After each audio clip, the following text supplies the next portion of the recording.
Hans Christian Andersen. Classic Fairy Tales. The Darning Needle. There was once upon a time a darning needle, which thought itself so fine that it imagined that it ought to be a sewing needle. "Take care that you hold me tightly," said the darning needle to the fingers which took it up. "Do not drop me, for if I fall on the ground, one will certainly not find me again, I am so fine." "That's what you say," said the fingers, and seized her round body. "Look out, I am coming with a sweet," said the darning needle, and dragged a long thread after it, but there was no knot in the thread. The fingers directed the needle straight towards the cook's slipper. The upper leather was torn and had to be mended. "That's degrading work," said the darning needle. "I shall never get through it. I shall break. I shall break." And really, it broke. "Did I not tell you so?" said the darning needle. "I am too fine." "Now it's good for nothing," said the fingers. But yet they had to hold it. The cook fixed a knob of sealing wax to the needle and fastened her neckerchief with it. "So, now I am scarf pin," said the needle. "I knew very well that I should come to honor. When one is worthy, one gets on in the world." And then it laughed to itself. But one never sees when a darning needle laughs. It sat there, as proudly as if it were in a state carriage, and looked in all directions. "May I ask if you are made of gold?" it inquired of a pen, its neighbor. "You have a bright exterior, and a head of your own, although it is but small. You must endeavor to grow, for it is not everyone who receives the knob of sealing wax." Thus saying, the darning needle raised itself so proudly that it fell out of the neckerchief straight into the sink which the cook was rinsing down. "Now I am going on my travels," said the darning needle. "I hope I shall not be lost." But it was lost indeed. "I am too fine for this world," it said when it was lying in the gutter. "But I know who I am, and that is always a little pleasure." And the darning needle kept its proud bearing and did not lose its cheerful temper. All sorts of things passed over it, chips, straws, and bits of old newspaper. "Look how they sail," said the darning needle. "They do not know what is underneath them. I am sticking fast here. See, there goes a chip, thinking of nothing in the world but itself. A chip. There is a straw drifting by. How it turns round and round. Don't think only of yourself. You might easily run against a stone. There floats a piece of newspaper, and although what is printed upon it was forgotten long ago, it gives itself airs. I am sitting here patiently and quietly. I know who I am, and that I shall continue to be." One day something lay by the side of it which glittered so splendidly that the darning needle thought it was a diamond, but it was only a piece of a broken glass bottle, and because it was so bright, the darning needle spoke to it and introduced itself as a scarf pin. "I suppose you are a diamond?" "Yes, something of that kind."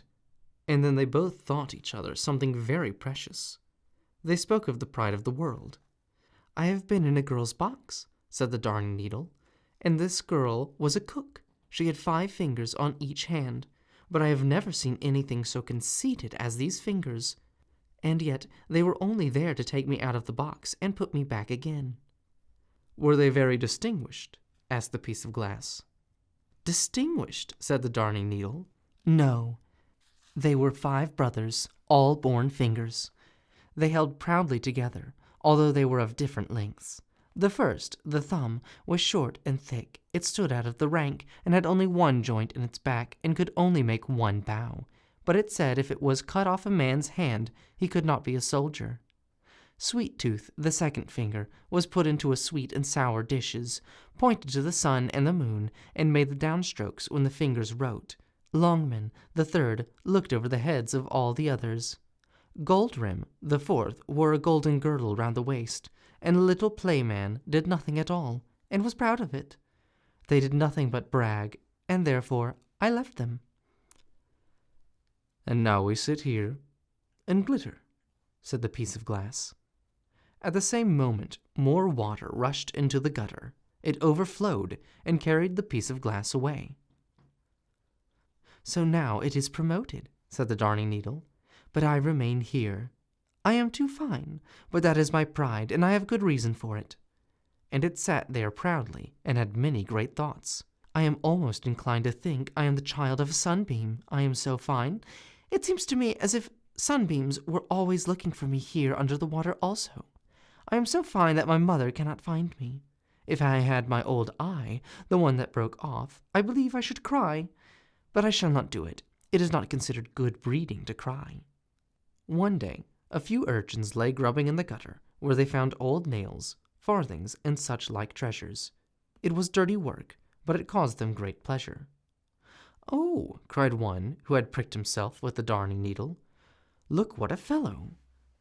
"I am not a fellow, I am a miss," said the Darning Needle. But nobody listened to it. The sealing wax had come off, and the needle had turned black, but black makes one look thinner, and therefore it thought itself finer than ever. "Here comes an eggshell drifting along," said the boys, and they stuck the Darning Needle firmly into it. "White walls, and I am black myself," said the Darning Needle. "That is very becoming. Now one can see me at last. I wish I may not become seasick and break." But it did not become seasick, nor did it break. It is a good thing against seasickness if one has a steeled stomach and does not forget that one is something better than a man. Now my seasickness is past. The finer one is, the more one can bear. Crack!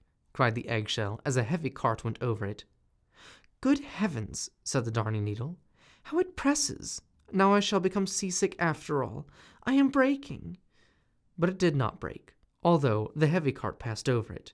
It lay there, full length, and there it may stay.